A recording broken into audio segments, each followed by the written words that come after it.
News next top ನ್ಯೂಸ್ಗೆ ಸ್ವಾಗತ. ನಾನು ಜೋಬಿನ್ ಅಮಾಸೆಬೈಲು. ಟಾಪ್ ನ್ಯೂಸ್ ನೋಡೋಣ ಅದಕ್ಕೂ ಮುನ್ನ ಈ ಕ್ಷಣದ ಹೆಡ್ಲೈನ್ಸ್. ಬಿಸಿ ರೋಡ್ನಲ್ಲಿ ಯುವತಿ ಹತ್ಯೆ ಪ್ರಕರಣ, ಆರೋಪಿ ಪತ್ತೆಗೆ ಪೊಲೀಸರ ವಿಶೇಷ ತಂಡ. ಏನಿದು Chetan one side love story?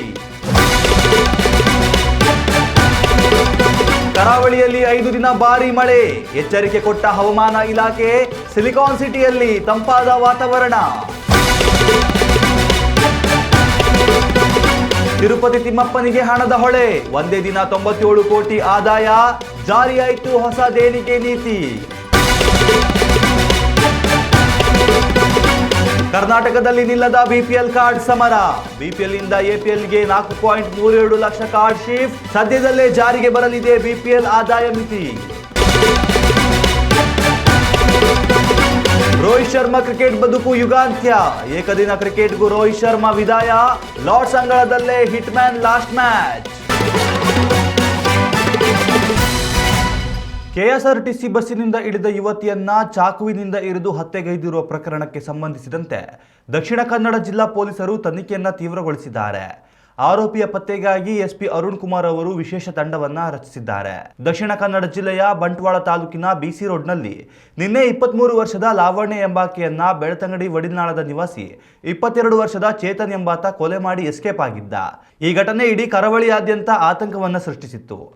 ಕಲ್ಲಡ್ಕದ ಖಾಸಗಿ ನರ್ಸಿಂಗ್ ಹೋಮ್ನಲ್ಲಿ ಕೆಲಸ ಮಾಡುತ್ತಿದ್ದ ಲಾವಣ್ಯ ಎಂಬಾಕೆ ಕಲ್ಲಡ್ಕದಿಂದ ಕೆಎಸ್ಆರ್ಟಿಸಿ ಬಸ್ಸಿನಲ್ಲಿ ಬಿಸಿ ರೋಡ್ಗೆ ಬಂದಿಳಿದಿದ್ದಾಳೆ. ನಂತರ ತನ್ನೂರಿಗಾಗಿರುವ ಕಕ್ಕೆ ಪದವಿಗೆ ತೆರಳುವ ಬಸ್ಸನ್ನ ಏರಿದ್ದಾಳೆ. ಈ ವೇಳೆ ಆರೋಪಿ ಚೇತನ್ ಕೂಡ ಅಲ್ಲಿಗೆ ಬಂದಿದ್ದ. ಆತನನ್ನ ನೋಡಿ ಬೆದರಿದ ಯುವತಿ ಬಸ್ಸಿನಿಂದ ಇಳಿದಿದ್ದಾಳೆ. ಆಕೆಯನ್ನ ಬೆನ್ನಟ್ಟಿದ ಚೇತನ್ ತನ್ನ ಬಳಿ ಇದ್ದ ಆಯುಧದಿಂದ ಆಕೆಯ ಮೇಲೆ ದಾಳಿ ಮಾಡಿ ಸ್ಥಳದಿಂದ ಎಸ್ಕೇಪ್ ಆಗಿದ್ದಾನೆ. ಬಸ್ ನಿಲ್ದಾಣದಲ್ಲಿ ಪ್ರಯಾಣಿಕರ ಸಂಖ್ಯೆ ತೀರಾ ಕಡಿಮೆಯಾಗಿತ್ತು. ಇದನ್ನು ಗಮನಿಸಿಯೇ ಆರೋಪಿ ಚೇತನ್ ಈ ಕೃತ್ಯ ಎಸಗಿದ್ದಾನೆ. ಸುದ್ದಿ ತಿಳಿದು ಸ್ಥಳಕ್ಕೆ ಬಂದ ಪೊಲೀಸರು ರಕ್ತದ ಮಡುವಿನಲ್ಲಿ ಬಿದ್ದು ಒದ್ದಾಡುತ್ತಿದ್ದ ಯುವತಿಯನ್ನ ಆಸ್ಪತ್ರೆಗೆ ಕೊಂಡೊಯ್ದಿದ್ದಾರೆ. ಆದರೆ ಆಕೆ ಮೃತಪಟ್ಟಿರುವುದಾಗಿ ವೈದ್ಯರು ತಿಳಿಸಿದ್ದಾರೆ. ಈ ಘಟನೆಯನ್ನ ಗಂಭೀರವಾಗಿ ಪರಿಗಣಿಸಿರುವ ದಕ್ಷಿಣ ಕನ್ನಡ ಜಿಲ್ಲಾ ಪೊಲೀಸ್ ಅಧೀಕ್ಷಕರಾದ ಡಾಕ್ಟರ್ ಅರುಣ್ ಕುಮಾರ್ ಅವರು ಸ್ಥಳಕ್ಕೆ ಭೇಟಿ ನೀಡಿ ಪರಿಶೀಲಿಸಿದ್ದು ಆರೋಪಿ ಪತ್ತೆಗೆ ವಿಶೇಷ ತಂಡ ರಚಿಸುವುದಾಗಿ ತಿಳಿಸಿದ್ದಾರೆ. ಇನ್ನು ಚೇತನ್ ಹಾಗೂ ಲಾವಣ್ಯ ಇಬ್ಬರು ಕೂಡ ಸಂಬಂಧಿಕರಾಗಿದ್ರು. ಚೇತನ್ ಲಾವಣ್ಯಳನ್ನ ಪ್ರೀತಿಸುತ್ತಿದ್ದ. ಇದು ಒನ್ ಸೈಡ್ ಲವ್ ಆಗಿದ್ದು ಲಾವಣ್ಯಳಿಗೆ ಈ ಪ್ರೀತಿ ಇಷ್ಟ ಇರಲಿಲ್ಲ. ಆದರೆ ಚೇತನ್ ಈಕೆಯ ಬಳಿಯಲ್ಲಿ ಪ್ರೀತಿಸುವಂತೆ ಪೀಡಿಸುತ್ತಿದ್ದ ಅನ್ನೋದು ಬಯಲಾಗಿದೆ. ಪ್ರಕರಣ ದಾಖಲು ಮಾಡಿಕೊಂಡಿರುವ ಪೊಲೀಸರು ಆರೋಪಿಯನ್ನು ಬಂಧಿಸಿ ವಿಚಾರಣೆ ನಡೆಸಿದ ಬಳಿಕವೇ ಈ ಸತ್ಯಾಂಶ ಹೊರಬರಕ್ಕೆ ಸಾಧ್ಯ. ಮುಂಗಾರು ಮಳೆ ಇಲ್ಲದೆ ತತ್ತರಿಸಿದ ಕರ್ನಾಟಕದ ಜನತೆಗೆ ಹವಾಮಾನ ಇಲಾಖೆ ಇದೀಗ ಮುನ್ಸೂಚನೆಯನ್ನ ನೀಡಿದೆ. ಕಳೆದ ಕೆಲವು ದಿನಗಳಿಂದಲೂ ಮಳೆ ಬಿಡುವು ಪಡೆದಿತ್ತು. ಆದರೆ ಮುಂದಿನ 5 ದಿನಗಳ ಕಾಲ ಕರಾವಳಿ ಸೇರಿದಂತೆ ಕರ್ನಾಟಕದ ಹಲವು ಜಿಲ್ಲೆಗಳಲ್ಲಿ ಭಾರೀ ಮಳೆಯಾಗಲಿದೆ ಎಂದು ಭಾರತೀಯ ಹವಾಮಾನ ಇಲಾಖೆ ಮುನ್ಸೂಚನೆಯನ್ನ ನೀಡಿದೆ. ಕರ್ನಾಟಕ ಕರಾವಳಿಯ ಉಡುಪಿ, ದಕ್ಷಿಣ ಕನ್ನಡ, ಉತ್ತರ ಕನ್ನಡ ಜಿಲ್ಲೆಗಳಲ್ಲಿ ಮುಂದಿನ 5 ದಿನಗಳ ಕಾಲ ಮಳೆಯ ಆರ್ಭಟ ಜೋರಾಗಿ ಇರಲಿದೆ. ಜುಲೈ 17ರಿಂದ 22ರವರೆಗೆ ಭಾರೀ ಪ್ರಮಾಣದಲ್ಲಿ ಮಳೆ ಸುರಿಯುವ ಕುರಿತು ಐಎಂಡಿ ಮುನ್ಸೂಚನೆಯನ್ನು ನೀಡಿದೆ. ಅದರಲ್ಲೂ ಜುಲೈ 17ರಂದು ಬಿರುಗಾಳಿ ಸಹಿತ ಮಳೆಯಾಗಲಿದೆ. ಮೀನುಗಾರರು ಯಾವುದೇ ಕಾರಣಕ್ಕೂ ಸಮುದ್ರಕ್ಕೆ ಇಳಿಯದಂತೆ ಸೂಚಿಸಲಾಗಿದೆ. ಇನ್ನು ಸಿಲಿಕಾನ್ ಸಿಟಿ ಬೆಂಗಳೂರಿನಲ್ಲಿಯೂ ಮಳೆಯಾಗಲಿದ್ದು ಜುಲೈ ತಿಂಗಳಿನಾದ್ಯಂತ ತಂಪಾದ ವಾತಾವರಣ ಇರಲಿದೆ. ತಾಪಮಾನವು 23 ಡಿಗ್ರಿ ಸೆಲ್ಸಿಯಸ್ನಿಂದ 25 ಡಿಗ್ರಿ ಸೆಲ್ಸಿಯಸ್ವರೆಗೆ ಇರಲಿದ್ದು ಆಗಾಗ ತುಂತುರು ಮಳೆಯಾಗಲಿದೆ.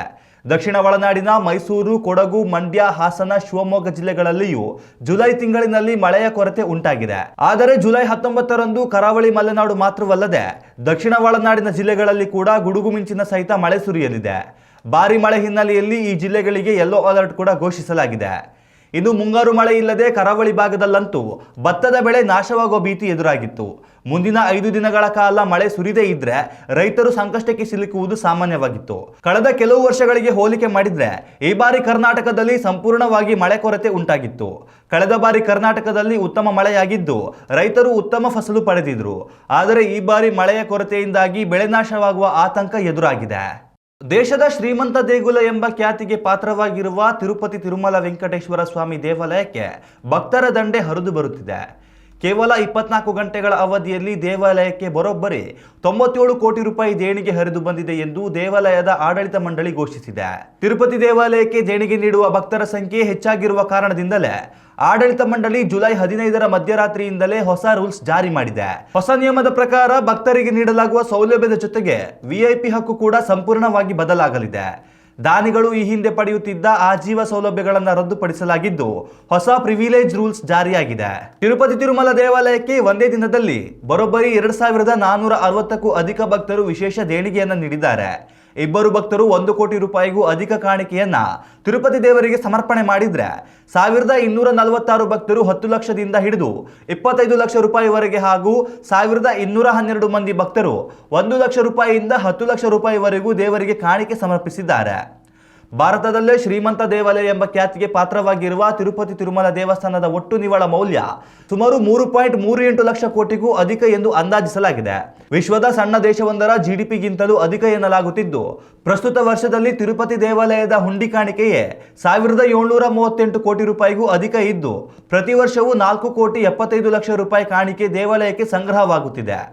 ತಿರುಪತಿ ದೇವಾಲಯಕ್ಕೆ ದೇಣಿಗೆ ನೀಡುವ ಭಕ್ತರ ಸಂಖ್ಯೆ ಹೆಚ್ಚಾಗಿರುವ ಕಾರಣದಿಂದಲೇ ಇದೀಗ ಪ್ರಿವಿಲೇಜ್ ನೀತಿಯನ್ನ ಜಾರಿಗೆ ತರಲಾಗಿದೆ. ತಿರುಮಲ ತಿರುಪತಿ ದೇವಸ್ಥಾನ ಮಂಡಳಿ ನೀಡಿರುವ ಮಾಹಿತಿಯ ಪ್ರಕಾರ ಕಳೆದ 4 ತಿಂಗಳಿನಲ್ಲಿಯೇ 10 ಲಕ್ಷಕ್ಕೂ ಅಧಿಕ ದೇಣಿಗೆ ನೀಡುವ ಭಕ್ತರ ಸಂಖ್ಯೆ ಸುಮಾರು 3,000ದಷ್ಟು ಅಧಿಕವಾಗಿದೆ. ದೇವಾಲಯದ ಆಡಳಿತದಲ್ಲಿ ಪಾರದರ್ಶಕತೆ ತರುವ ಉದ್ದೇಶದಿಂದಲೇ ಈ ಹೊಸ ರೂಲ್ಸ್ ಜಾರಿ ಮಾಡಲಾಗಿದೆ ಎಂದು ಟಿಟಿಡಿ ಅಧ್ಯಕ್ಷ BR ನಾಯ್ಡು ಅವರು ತಿಳಿಸಿದ್ದಾರೆ. ಉತ್ತಮ ಸಂಸ್ಕಾರಯುತ ಶಿಕ್ಷಣದೊಂದಿಗೆ VSS English medium CBSE school Udupi Muddur. ನರ್ಸರಿಯಿಂದ 10ನೇ ತರಗತಿವರೆಗೆ ಶಿಕ್ಷಣದ ಜೊತೆಗೆ 5ರಿಂದ 10ನೇ ತರಗತಿವರೆಗಿನ ವಿದ್ಯಾರ್ಥಿನಿಯರಿಗೆ ಉತ್ತಮ ಹಾಸ್ಟೆಲ್ ಸೌಲಭ್ಯವೂ ಇದೆ. ನಿಮ್ಮ ಮಕ್ಕಳ ಪ್ರವೇಶಾತಿಗಾಗಿ ಈ ಸಂಖ್ಯೆಗೆ ಕರೆ ಮಾಡಿ. ಕರ್ನಾಟಕದಲ್ಲಿ BPL ಕಾರ್ಡ್ ವಿರುದ್ಧದ ಸರ್ಕಾರದ ಸಮರ ಮುಂದುವರೆದಿದೆ. BPL ಕಾರ್ಡ್ದಾರರ ಆದಾಯ ಮಿತಿ ಹೆಚ್ಚಳ ಮಾಡುವ ಕುರಿತು ಚಿಂತನೆ ನಡೆಸಿದೆ. ಈ ಕುರಿತು ಶೀಘ್ರದಲ್ಲೇ ನಿರ್ಧಾರ ಕೈಗೊಳ್ಳಲಾಗುತ್ತದೆ. ಕರ್ನಾಟಕದಲ್ಲಿ ಸುಮಾರು 7.76 ಲಕ್ಷ ಅನರ್ಹ BPL ಕಾರ್ಡುದಾರರು ಪತ್ತೆಯಾಗಿದ್ದು, ಈಗಾಗಲೇ 4.37 ಲಕ್ಷ ಅನರ್ಹ BPL ಕಾರ್ಡ್ಗಳನ್ನು APL ಕಾರ್ಡುಗಳನ್ನಾಗಿ ಪರಿವರ್ತಿಸಲಾಗಿದೆ. ತುರ್ತು ವೈದ್ಯಕೀಯ ಸೇವೆಗಾಗಿ ಕೋರಿ BPL ಅರ್ಜಿ ಸಲ್ಲಿಸಿದವರಿಗೆ ಕೇವಲ 15 ದಿನಗಳಲ್ಲಿಯೇ ತುರ್ತು ಕಾರ್ಡ್ಗಳನ್ನು ವಿತರಣೆ ಮಾಡಲಾಗುತ್ತದೆ ಎಂದು ಆಹಾರ ಸಚಿವ KH ಮುನಿಯಪ್ಪ ತಿಳಿಸಿದ್ದಾರೆ. ರಾಜ್ಯ ಸರ್ಕಾರ ಜಾರಿಗೆ ತಂದಿರುವ ಪಂಚ ಗ್ಯಾರಂಟಿ ಯೋಜನೆಗಳಿಗಾಗಿ BPL ಕಾರ್ಡ್ ಕಡ್ಡಾಯಗೊಳಿಸಲಾಗಿದೆ. ಈ ಹಿಂದೆ ಆದಾಯ ತೆರಿಗೆ ಪಾವತಿದಾರರು, ಸರ್ಕಾರಿ ನೌಕರರು ಕೂಡ BPL ಕಾರ್ಡ್ ಬಳಕೆ ಮಾಡುತ್ತಿದ್ದರು. ಆದರೆ ಕರ್ನಾಟಕದಲ್ಲಿ ಕಾಂಗ್ರೆಸ್ ಸರ್ಕಾರ ಅಧಿಕಾರಕ್ಕೆ ಬರುತ್ತಿದ್ದಂತೆಯೇ BPL ಕಾರ್ಡ್ ಪರಿಷ್ಕರಣೆಗೆ ಮುಂದಾಗಿದೆ. BPL ಕಾರ್ಡ್ಗೆ ಹೊಸ ರೂಲ್ಸ್ ಜಾರಿಯಾಗುತ್ತಲೇ ಲಕ್ಷಾಂತರ ಕಾರ್ಡ್ಗಳು ರದ್ದಾಗಿದ್ವು. ಇದೀಗ ಆದಾಯ ಮಿತಿಯನ್ನು ಮೀರಿದವರು ಕೂಡ BPL ಕಾರ್ಡ್ ಬಳಕೆ ಮಾಡುತ್ತಿದ್ರೆ ಅಂತಹವರು APL ಕಾರ್ಡ್ದಾರರಾಗಿ ಪರಿವರ್ತನೆ ಆಗೋದಕ್ಕೆ ಅವಕಾಶ ಕಲ್ಪಿಸಲಾಗಿದೆ. ಹಲವರು ಈಗಾಗಲೇ ಸ್ವಯಂ ಪ್ರೇರಿತರಾಗಿ ತಮ್ಮ ಕಾರ್ಡ್ಗಳನ್ನು APLಗೆ ಪರಿವರ್ತಿಸಿಕೊಂಡಿದ್ದಾರೆ. ಉಳಿದವರಿಗೂ ಕರ್ನಾಟಕ ಸರ್ಕಾರ ಅವಕಾಶ ಕಲ್ಪಿಸಿದೆ. ಆದರೆ ಹೊಸದಾಗಿ BPL ಕಾರ್ಡ್ ಪಡೆದುಕೊಳ್ಳುವವರಿಗೆ ಹಲವು ಕಠಿಣ ನಿಯಮಗಳನ್ನು ಜಾರಿಗೆ ತಂದಿದೆ. ಒಂದೆಡೆ BPL ಕಾರ್ಡ್ ರದ್ದಾಗುತ್ತಿದ್ರೆ ಮತ್ತೊಂದೆಡೆಯಲ್ಲಿ ರಾಜ್ಯ ಸರ್ಕಾರ BPL ಕಾರ್ಡುದಾರರ ಆದಾಯ ಮಿತಿಯನ್ನ ಹೆಚ್ಚಳ ಮಾಡಲು ಮುಂದಾಗಿದೆ. ಹೀಗಾಗಿ ಸರ್ಕಾರ BPL ಕಾರ್ಡ್ದಾರರ ಮಿತಿಯನ್ನ ಎಷ್ಟಕ್ಕೆ ಹೆಚ್ಚಳ ಮಾಡಲಿದೆ ಅನ್ನೋದು ಇನ್ನೂ ನಿರ್ಧಾರವಾಗಿಲ್ಲ. ಟೆಸ್ಟ್ T20 ಕ್ರಿಕೆಟ್ಗೆ ವಿದಾಯ ಹೇಳಿರುವ ಹಿಟ್ಮ್ಯಾನ್ ರೋಹಿತ್ ಶರ್ಮಾ ಇದೀಗ ಏಕದಿನ ಕ್ರಿಕೆಟ್ಗೂ ಗುಡ್ ಬೈ ಹೇಳಲಿದ್ದಾರೆ.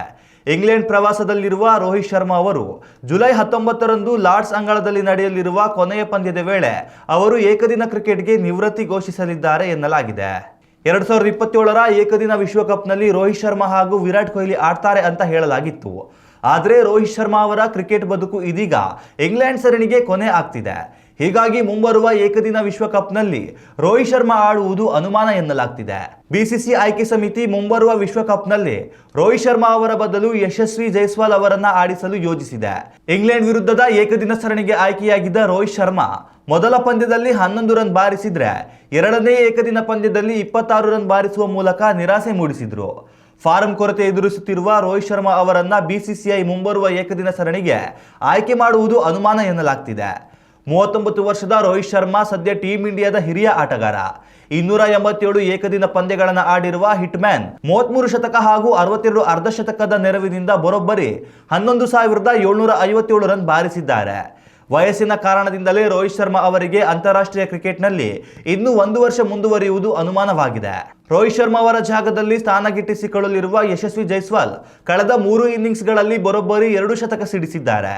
ದೀರ್ಘಾವಧಿಯ ಕ್ರಿಕೆಟ್ನಲ್ಲಿ ಜೈಸ್ವಾಲ್ಗೆ ಅವಕಾಶ ಕಲ್ಪಿಸುವ ನಿಟ್ಟಿನಲ್ಲಿ ರೋಹಿತ್ ಶರ್ಮಾ ಅವರಿಗೆ BCCI ಆಯ್ಕೆ ಸಮಿತಿ ನಿವೃತ್ತಿಗೆ ಸೂಚಿಸಿದೆ ಎನ್ನಲಾಗ್ತಿದೆ. BCCI ರೊಟೇಷನ್ ಪದ್ಧತಿಯನ್ನು ಅಳವಡಿಸಿಕೊಳ್ಳಲು ಮುಂದಾಗಿರುವುದು ರೋಹಿತ್ ಶರ್ಮಾ ಅವರ ನಿವೃತ್ತಿಗೆ ಕಾರಣವೆನ್ನಲಾಗ್ತಿದೆ. ಆದರೆ ಈ ಕುರಿತು ಯಾವುದೇ ಅಧಿಕೃತ ಮಾಹಿತಿ ಇನ್ನೂ ಹೊರಬಿದ್ದಿಲ್ಲ. ಇನ್ನಷ್ಟು ತಾಜಾ ಸುದ್ದಿಗಳಿಗಾಗಿ ನೋಡ್ತಾ ಇರಿ ನ್ಯೂಸ್ ನೆಕ್ಸ್ಟ್. ಇದು ವರ್ತಮಾನದ ಕೈಗನ್ನಡಿ. ಉತ್ತಮ ಸಂಸ್ಕಾರಯುತ ಶಿಕ್ಷಣದೊಂದಿಗೆ VSS English medium CBSE school Udupi Muddur.